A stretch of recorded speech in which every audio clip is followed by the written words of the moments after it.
I was working for a Sydney-based company and there was just two of us in Melbourne, one being myself and my supervisor, my boss at the time. And basically he and I had known each other for a long time, so I was as comfortable as I could ever have been to pick up the phone and actually be very upfront and tell him at the time what had happened. There was a lot of to and fro as to, should I have take the time off, but I really wanted to go back to work as soon as reasonably possible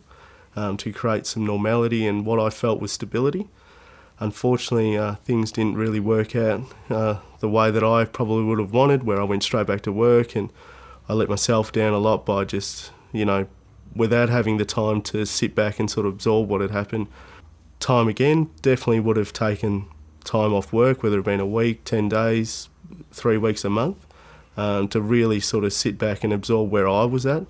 rather than just doing what was normal. And I think by feeling like doing what was normal, I think it was more of well, that's what society would have expected me to do, rather than what I should have done.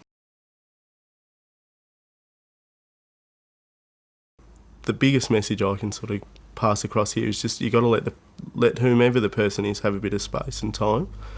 If they say that they want to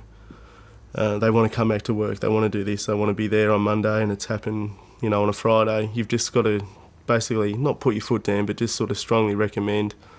that they need to take some time to obviously find out where they are in a headspace, and then they can come back and hopefully be a more effective employee coming forward.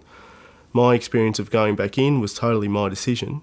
but I became very ineffective because I was trying to do something. I was confronting people every day that were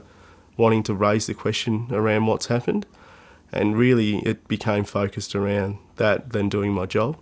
and which, in the end, it actually basically wound up with me leaving that position. So as an employer, you really need to sort of step back and allow them to grieve and deal with these things in the way that they need, rather than see it as a negative that, because I'm sure there'd be workplaces there that sees the negative that, oh no, now Tim has to take a week off work and this is going to affect our production in X way.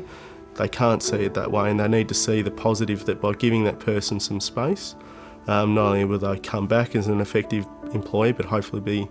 long-standing and better for it through the long run.